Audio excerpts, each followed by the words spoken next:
प्रपंचामधले जे दुःख आहे ते सामान्य दुःख सांगितले. बघा तुम्ही, आपल्याला एखादं नुकसान झालं, हात मोडला, पाय मोडला, तर तेवढं वाटत नाही. पण एखादं माणूस जर हातातून गेलं, जर अंत झाला, मेलं, तर आपण म्हणतो अहो एखादा पाय मोडून राहिला असतं तर बरं झालं असतं, दुसरं कोणतं नुकसान धनाचं झालं असतं तर बरं झालं असतं. पण असं व्हायला नाही पाहिजे होतं. म्हणजे जन्माचं आणि मरणाचं ही दुःख सगळ्यात मोठं दुःख आहे, आत्यंतिक दुःख आहे. आणि ह्या आत्यंतिक दुःखाची निवृत्ती आणि परमानंदाची प्राप्ती करून घ्यायची आपल्याला. इथं सामान्य दुःखाची निवृत्ती करायची नाही, तर आत्यंतिक दुःखाची निवृत्ती आणि परमानंदाची प्राप्ती करून घ्यायची. मुमुक्षुता, ह्यालाच मोक्ष असं म्हटलेलं आहे. आता ही मुमुक्षुता साधन आहे. तीव्र इच्छा सांगितली. संसार बंधनातून मुक्त होण्याची जी तीव्र इच्छा, सामान्य इच्छा नाही तर तीव्र इच्छा. नेहमी गुरुमाऊलींनी म्हणायचं, तीव्र इच्छा असेल तरच आपण ह्या संसार बंधनातून मुक्त होऊ शकतो. नुसती इच्छा जर केली तर मुक्त होऊ शकत नाही, तर तीव्र इच्छा पाहिजे. आता तीव्र इच्छा म्हणजे कशी इच्छा? घराला आग लागली बघा, चौकोन घर पेटलंय, घरामध्ये आपले कपडे लत्ते पैसा सगळं घरामध्ये आहे, परंतु आपण त्याचा विचार करतो का? बाहेर पडताना आग लागली घराला, तर जीव वाचवण्यासाठी आपण जसं जीवाच्या आकांतानं बाहेर पडतो, काहीच बघत नाही दुसरं, तशी इच्छा असावी लागते. दुसरं कुणी कोणत्याच गोष्टीकडे आपलं लक्ष नाही, आपलं जे साध्य आहे तिथंच जायचं आहे आपल्याला. धनुष्य हातात घ्यायचं आहे, भक्तीचं धनुष्य, ज्ञानाचा बाण सोडायचा आहे आणि आपल्याला ह्याच्यातून मुक्त व्हायचं आहे. देवावर सुद्धा बाण सोडायचा आणि बाजूला सरकायचं आहे. ज्ञान बाण सोडी देवावरी, ज्ञानाचा बाण सोडायचा आणि देवाची या प्राप्ती करून घ्यायची आहे, अशी तीव्र इच्छा असायला पाहिजे. तर ह्या ओम नमः शिवाय, काय म्हणलात? ओम नमः शिवाय. संसार बंधनातून मुक्त होण्याची जी तीव्र इच्छा, तिचे नाव मुमुक्षुता, मोक्ष इच्छा. आता या 4 साधनांनी युक्त जो तो याचा अधिकारी आहे. आता 4 साधनं कोणते सांगितले व इथं? ही 4थं साधन सांगितलं, शेवटचं साधन सांगितले ही. तर 4 साधनं कोणते? ह्याच्या आधी सांगितलेले 4 साधनं कोणते आहे का लक्षात? अधिकारी होण्यासाठी जी 4 साधनं सांगितले, मुमुक्ष म्हणजे मोक्ष इच्छा ही शेवटचं साधन सांगितलं. तर ह्याच्या आधीचे कोणते साधन सांगितले? 3 साधन. दुसरे कोणते सांगितले? ओम नमः शिवाय. अधिकारी लक्षण, अधिकारी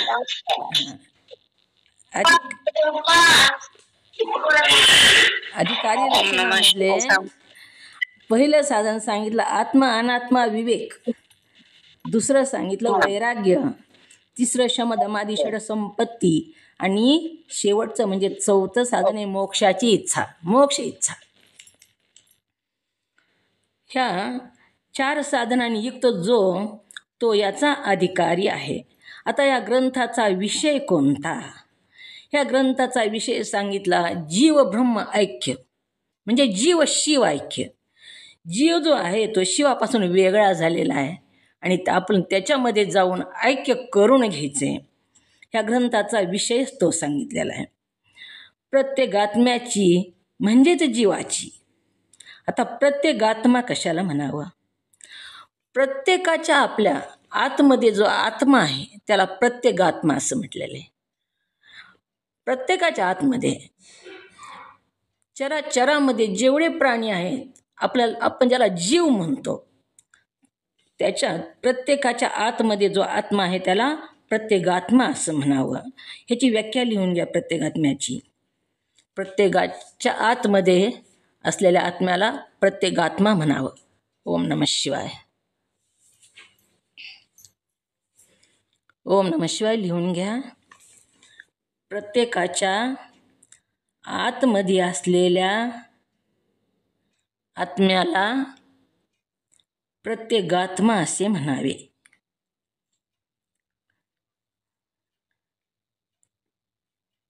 प्रत्येगात्म्याच्या म्हणजे जीवाची, परमात्म्याच्या म्हणजे शिवाच्या बरोबर जी एकता तीच याचा विषय आहे. जीवाची शिवाबरोबर ऐक्यता तीच ह्या ग्रंथाचा, पंचीकरण ग्रंथाचा पूर्ण ग्रंथामध्ये हीच सांगितलेलं आहे. ह्या ग्रंथाचा विषय तोच आहे. आपल्याच आत्म्याची ओळख आपल्याला करून घ्यायची. ह्या ग्रंथामध्ये आत्मज्ञान सांगितलं. आपलं कसं झालंय बघा, आपलीच ओळख आपल्याला नाही. आपण कसे दिसतो आपल्याला माहीत नाही. आपलं रूप बघायचं असेल तर ओम नमः शिवाय. ओम नमः शिवाय. ओम नमः शिवाय. चार साधन कोणते ते सांगा. आम्ही 2 दिवस नव्हते. 4 साधन कोणते नव्हतात का? ग्रंथ आहे का तुमच्याकडे? ग्रंथ आहे का? नाही ना, ग्रंथ पण नाही. बरं. अधिकारी लक्षण असं लिहून घ्या. हं. नंबर 1 आत्मा अनात्मा विवेक. हां. नंबर 2 वैराग्य. वैराग्य. हां. Number 3 number 3 शमदमादी षडसंपत्ती. षटसंपत्ती. शमदम दमादी षटसंपत्ती. हां. आणि मोक्ष इच्छा. संपत्ती. मोक्ष इच्छा. ही 4 साधनांनी जर मनुष्य ही 4 साधनं केले तरच मनुष्य हा पंचकरणाचा अधिकारी होतो, म्हणजे मोक्षाचा अधिकारी होतो. ओम नमः शिवाय. ओम नमः. ओम नमः शिवाय. आत्मा विवेक. दुसरं कोणता अधिकारीचे लक्षण? आत्मा अनात्मा विवेक. अधिकारीचं पहिलं लक्षण आत्मा अनात्मा विवेक. नंबर 2 वैराग्य.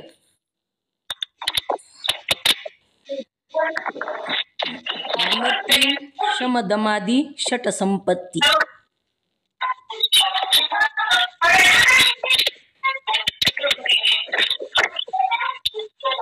आणि नंबर 4 मोक्ष इच्छा.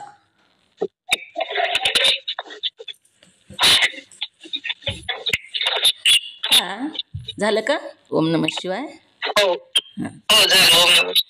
ह्या 4 साधनांनी युक्त जो मनुष्य आहे तो ह्या पंचीकरणाचा अधिकारी होतो, म्हणजेच मोक्षाचा अधिकारी होतो.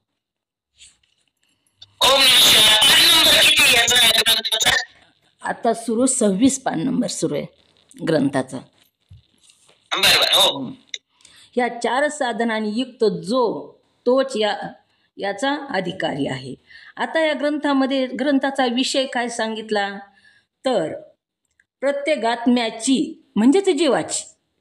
प्रत्येगात्मा म्हणजे जीव. आपल्यामध्ये जो जीव आहे, प्रत्येकाच्या शरीरामध्ये जीव आहे, त्या जीवाची परमात्म्याच्या म्हणजे शिवाच्या बरोबर ऐकता कशी करून घ्यायची, ह्याचा हाच विषय या ग्रंथाचा आहे. एकता हीच या ग्रंथाचा विषय आहे व तिचेच या ठिकठिकाणी निरूपण केलेले आहे. प्रत्येगात्म्याची व्याख्या लिहून घेतली का? ओम नमः शिवाय. प्रत्येक आत्मा कशा कोणी लिहून घेतली सांगा. काय घेतली? आतमध्ये असलेल्या आत्म्याला प्रत्येगात्मा असे म्हणावे. प्रत्येकाच्या आत असलेल्या, प्रत्येकाच्या आतमध्ये असलेल्या आत्म्याला प्रत्येगात्मा असे म्हणावे. म्हणजेच जीव. ओम नमः शिवाय. हां बोला. मी सांगू, प्रत्येकाच्या आत्मा असणे म्हणजे त्याला काय आत्मा असे म्हणतात.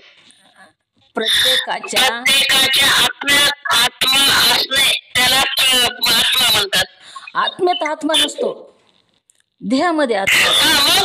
देहामध्ये आत्मा असलेल्या आत्म्याला प्रत्येकात्मा म्हणतात. शिवाय हा एकदा सांगा बरं. प्रत्येकाच्या देहामध्ये असलेल्या आत्म्याला प्रत्येक आत्मा म्हणतात. प्रत्येक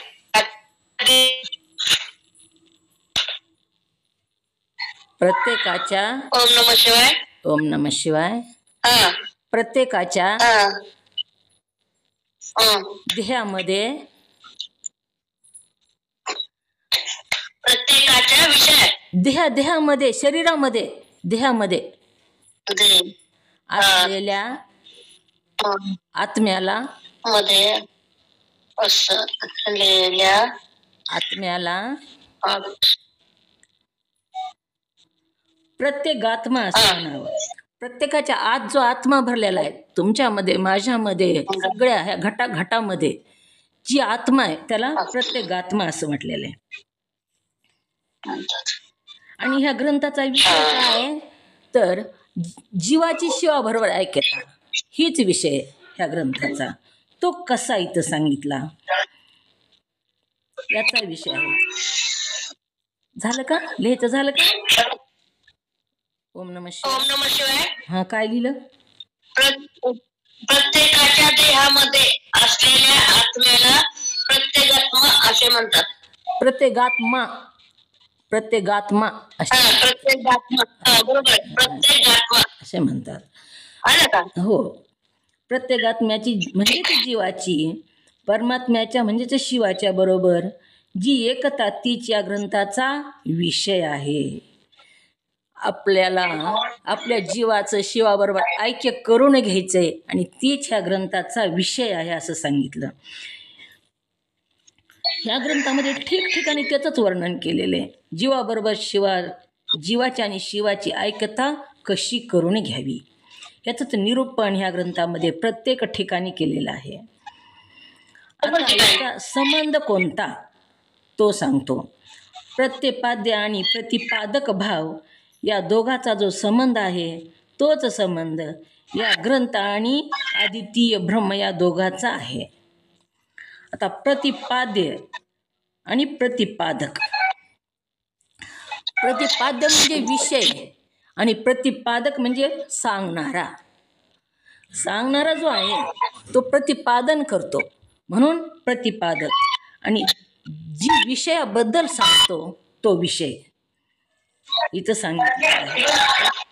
प्रतिपाद्य आणि प्रतिपादक भाव या दोघांचा जो संबंध आहे तोच संबंध हा ग्रंथ आणि अद्वितीय ब्रह्म या दोघाचा आहे. ग्रंथ काय करायला इथं ब्रह्माचं प्रतिपादन करायला. काय सांगायला ग्रंथ इथं जीव शिवाचं ऐक्य कसं करायचं, ब्रह्म कसं आहे, आत्मा कसा आहे ह्याचं प्रतिपादन हा ग्रंथ करायला. म्हणून हा ग्रंथ जो आहे तो प्रतिपादक झाला. आणि ह्या ग्रंथामध्ये काय सांगितलं तर जीव ब्रह्म ऐक्य सांगितलेलं आहे. जीव ब्रह्म ऐक्य हा जो ह्या ग्रंथाचा विषय आहे ती प्रतिपाद्य विषय झाला. आलं का लक्षात? प्रतिपादन करणारा प्रतिपादक आणि त्याच्यामध्ये जो विषय आहे तो प्रतिपाद्य विषय. मग आता या ग्रंथामध्ये प्रतिपादन कशाचं झालं, कशाचं प्रतिपादन करत आहे? ओम नमः शिवाय. ओम नमः शिवाय. हां सांगा. ओम नमः शिवाय. कोणाचं सगळं त्यांच्या घरातलंच ऐकायला. ओम नमः शिवाय. कुणाचं माईक ओपन आहे? ओम नमः शिवाय. म्यूट ओपन कुणाचं आहे बघा बरं.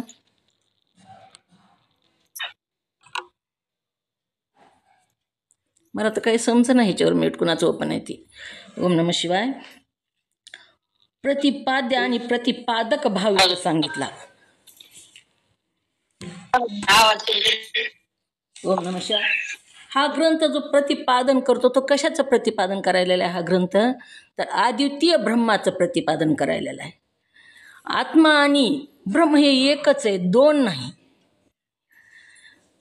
ब्रह्म जे आहे ब्रह्म कशाला म्हणावं ह्याची व्याख्या लिहून घ्या. ब्रह्मांडामध्ये ओतप्रोत भरलेल्या चैतन्याला ब्रह्म असं म्हणावं. ओम नमः शिवाय. ब्रह्मांडामध्ये ओतप्रोत भरलेल्या चैतन्याला ब्रह्म असं म्हणावं आणि देहामध्ये ओतप्रोत भरलेल्या चैतन्याला आत्मा असं म्हणावं किंवा नकशिकांत भरलेल्या चैतन्याला आत्मा असं म्हणावं. ही दोन व्याख्या लिहून घ्या, म्हणजे ही दोन व्याख्याचं ऐक्य, दोन्हीचं ऐक्य कसं हे आपल्याला समजून घ्यायचे.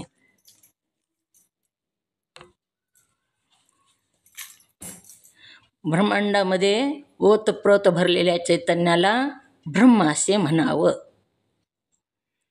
देहामध्ये ओतप्रोत भरलेल्या चैतन्याला आत्मा असं म्हणावं.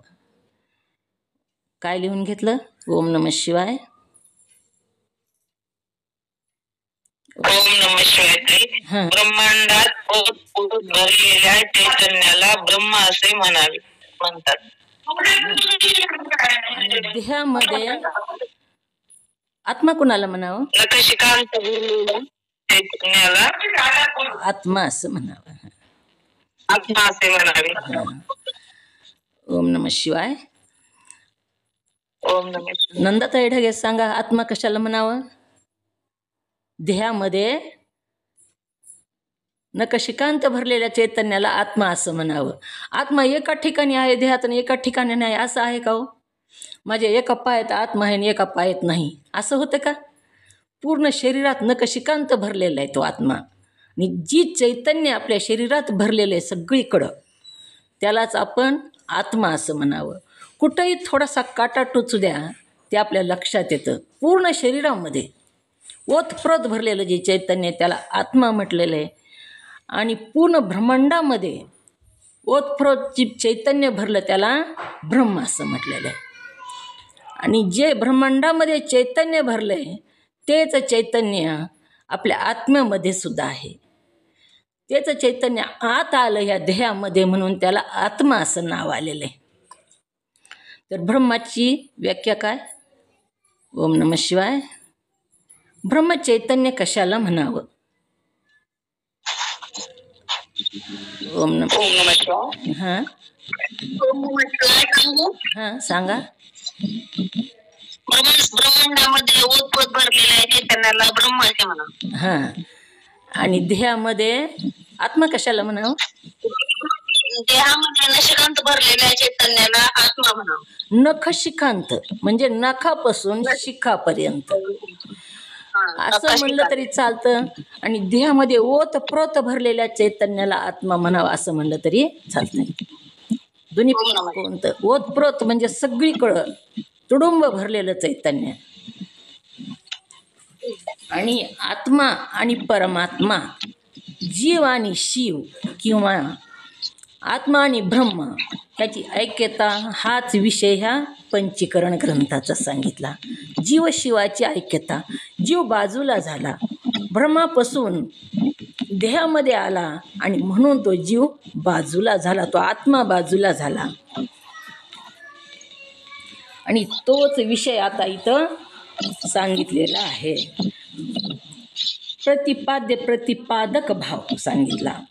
आता प्रतिपाद्य म्हणजे विषय आणि प्रतिपादक म्हणजे जो प्रतिपादन करतो तो. आता व्यासपीठावर बसून कोणीतरी प्रवचन सांगायलेले बघा, मग प्रवचन सांगणारा प्रतिपादक आणि जो विषय ज्या विषयाबद्दल तो सांगतो ते प्रतिपाद्य विषय. जो विषय तो प्रतिपादन करायला आहे त्याला प्रतिपादक विषय असं म्हणलेलं आहे, प्रतिपाद्य असं म्हटलेलं आहे. मग ही तर आता अद्वितीय ब्रह्म जी आहे, दोन नाही, आत्मा आणि ब्रह्म हे दोन नाही तर एकच आहे. ह्याचं प्रतिपादन हा ग्रंथ करतोय. आणि ह्याच्यामध्ये विषय कोणता आहे तर जीव शिव ऐक्य, आत्मा आणि ब्रह्म ही ऐक्य हा विषय ह्या ग्रंथाचा. आणि तो विषय कोण सांगते तर हा ग्रंथ सांगतो. कोणता विषय सांगतो तर जीव ब्रह्म ऐक्य कसं करावं हा विषय सांगतो. मग कशाचं प्रतिपादन करायला हा ग्रंथ? कोणत्या विषयाचं प्रतिपादन करतो हा ग्रंथ? ओम नमः शिवाय. जीवाबरोबर शिवाचं ऐक्य कसं करावं ह्याचं मार्गदर्शन ह्या ग्रंथामधून आपल्याला होईलेलं आहे. जीवाबरोबर शिवाचं ऐक्य कसं करावं, प्रतिपाद्य आणि प्रतिपादक भाव सांगितला. या दोघात जो संबंध आहे तोच संबंध हा ग्रंथ आणि अद्वितीय ब्रह्म या दोघांमध्ये आहे. प्रतिपादक आहे, ब्रह्म या दोघाचा प्रतिपादक आहे. म्हणजेच हा ग्रंथ अद्वितीय ब्रह्माचं प्रतिपादन करणारा आहे. काय सांगितलं या ग्रंथामध्ये? अद्वितीय ब्रह्म म्हणजे दोन नाही, एकच आहे.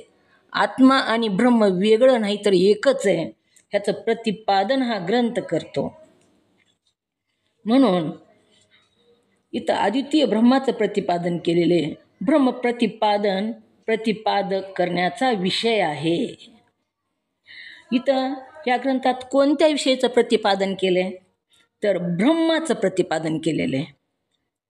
ह्या ग्रंथामध्ये ब्रह्माचं प्रतिपादन केलं म्हणून ह्या ग्रंथाचा विषय ब्रह्म आहे. तसंच ज्ञानाचा आणि पंचीकरणाचा जनकजन्य भाव संबंध सांगितला. आता पंचीकरण ग्रंथामध्ये जनकजन्य भाव संबंध सांगितला.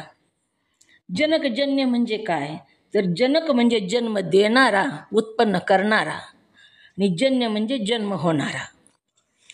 ह्या ग्रंथामध्ये जनक कोण आहे तर हा ग्रंथ जनक आहे आणि ज्ञान हे जन्य आहे. आता दृष्टांताशिवाय आपल्याला हे कळणार नाही, थोडं अवघड आहे हा विषय. तर आपण दृष्टांत बघू. आपल्या प्रपंचामध्ये मुलगा जन्य आणि वडील जनक, गाय जनक आणि वासरू जन्य, म्हणजे उत्पन्न करणारा जनक आणि उत्पन्न होणारा जन्य. तसंच इथं हा ग्रंथ जनक आहे आणि ज्ञान हे जन्य आहे. कसं सांगितलं जनकजन्य भाव? काय दिलं उदाहरण इथं? आता गाय आणि वासरू ह्याच्यामध्ये जनक कोण आणि जन्य कोण? ओम नमः शिवाय. ओम नमः शिवाय. जनक गाय आहे, ओम नमः शिवाय. जन्य वासरू आहे. हां, जनक गाय आणि जन्य वासरू आहे.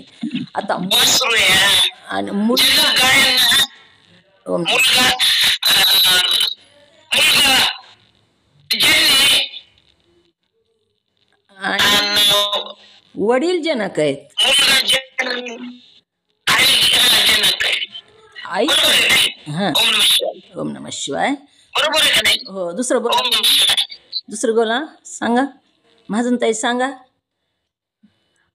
आता गाय आणि वासरू आहे तर इथं जनक कोण आणि जन्य कोण? ओम नमः शिवाय. हां वासरू जन्य आहे, हां. गाय जन्य. तर इथं व्याख्या काय लिहायची? उत्पन्न करणारं जनक आणि उत्पन्न होणारं जन्य. जनकजन्य भाव जी आहे, जो उत्पन्न करतो तो जनक आणि उत्पन्न होतो ते जन्य. मग इथं अनेक उदाहरणं देता येतात आपल्याला. आई जनक आणि मुलगा जन्य, वडील जनक, मुलगा जन्य, गाय जनक, वासरू जन्य. तसंच ह्या ग्रंथामध्ये कोण जनक आहे कोण जन्य आहे? आपल्याला सिद्धांताकडे जायचं आहे. आता हे दृष्टांत झाले तर सिद्धांतामध्ये ह्या ग्रंथामध्ये जनक कोण आणि जन्य कोण? ओम नमः शिवाय. आलं का लक्षात? जुने सांगा सांगा. ओम नमः शिवाय. हां सांगा सांगा. ओम नमः शिवाय. ओम नमः शिवाय. बोला की. दृष्टांत आणि सिद्धांत म्हणजे काय हे सांगा ना. जीव उत्पन्न जन्य. ओम नमः जीव जनक आणि जन्य. ओम नमः शिवाय. ग्रंथ जनक आहे आणि अद्वितीय ब्रह्म ही जन्य. ग्रंथामधूनच आपल्याला ही जी ज्ञान आहे ती प्राप्त होऊ लागलेलं आहे. आता सिद्धांत कशाला म्हणावं हे सांगा. सांगितलं ताई. ओम नमः शिवाय. सिद्धांत आणि दृष्टांत. सिद्धांत आणि सिद्धांत कशाला म्हणजे ते माहित नव्हतं आम्हाला. हो ना. आता आताची सिद्धांताची व्याख्या लिहून घ्या. ओम नमः शिवाय. बरं झालं सांगितलं तरी. ओम नमः शिवाय. सिद्धांत कशाला म्हणावं तर अंतिम निर्णय को सिद्धांत कहिये.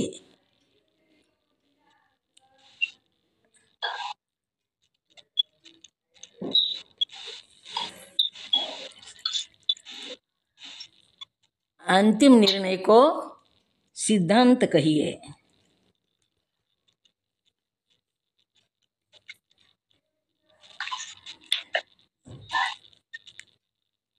आणि दृष्टांताची व्याख्या लिहा. वादी आणि उपवादी प्रतिवादी या दोघांनाही सहमत असेल तर त्याला दृष्टांत म्हणावे. दोघांनाही मान्य पाहिजे. वादी आणि प्रतिवादी दोघांना जो मान्य आहे त्याला दृष्टांत म्हणावं. वादी आणि प्रतिवादी दोघंही सहमत असतील त्याला दृष्टांत असं म्हणावं.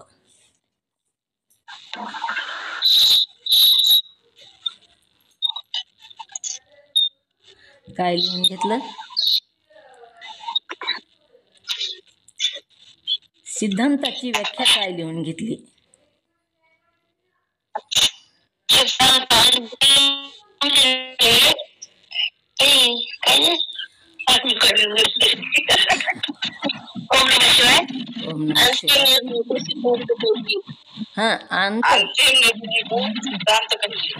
अंतिम निर्णय को सिद्धांत कहिये.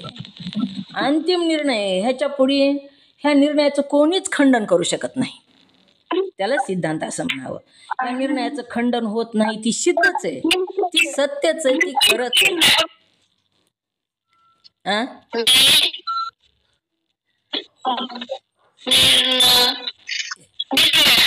निर्णय को सिद्धांत कहिये. आता दृष्टांताची व्याख्या लिहून घेतली. कशी काय घेतली दृष्टांताची व्याख्या.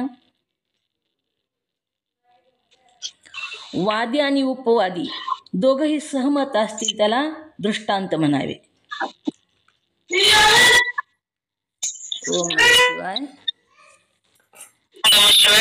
वादी आणि उपवादी दोघांनाही मान्य त्याला दृष्टांत म्हणावं.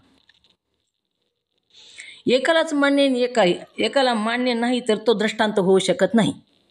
दोघालाही मान्य पाहिजे. वादी म्हणजे सांगणारा आणि ऐकणारा. वादी आणि प्रतिवादी जो सांगतो आणि जो ऐकतो दोघांनाही जे मान्य आहे त्याला दृष्टांत म्हणावे. सिद्धांत दोघेही सहमत असतील तर त्याला दृष्टांत म्हणावे.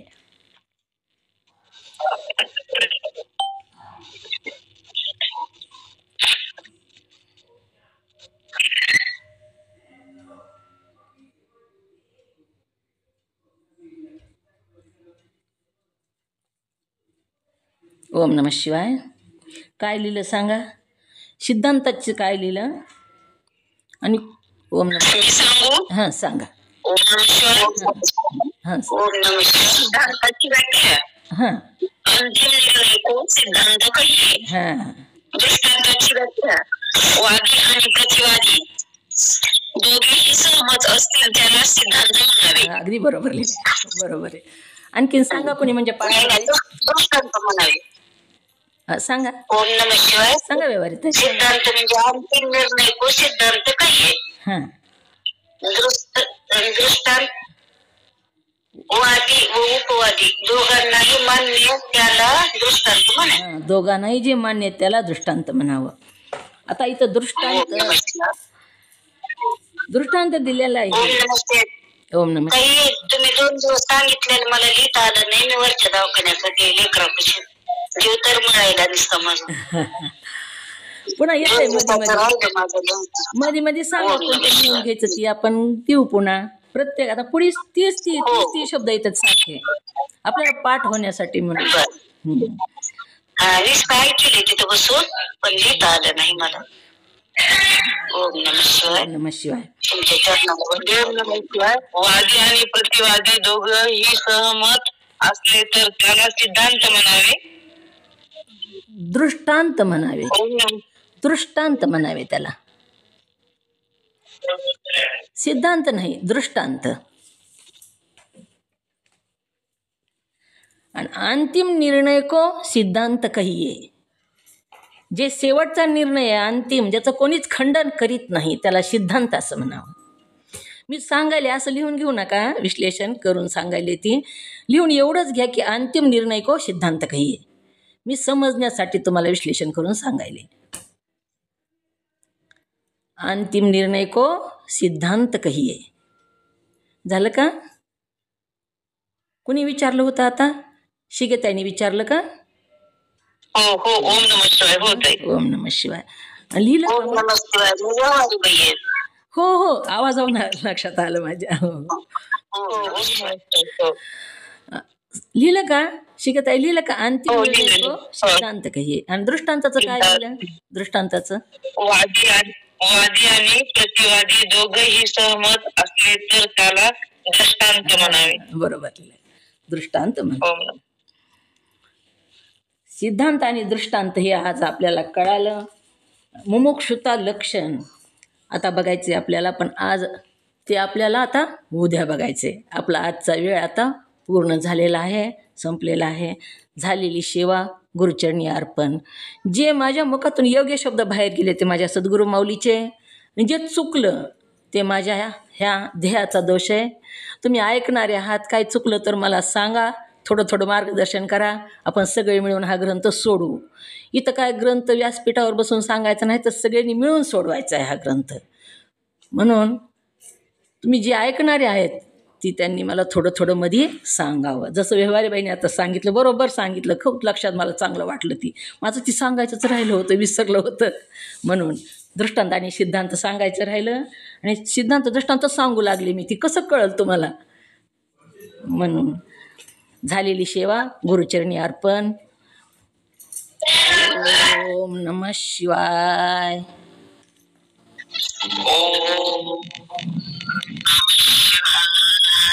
ओम नमः शिवाय.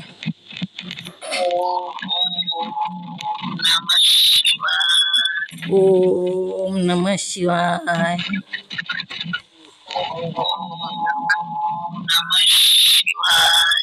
ओम नमः शिवाय.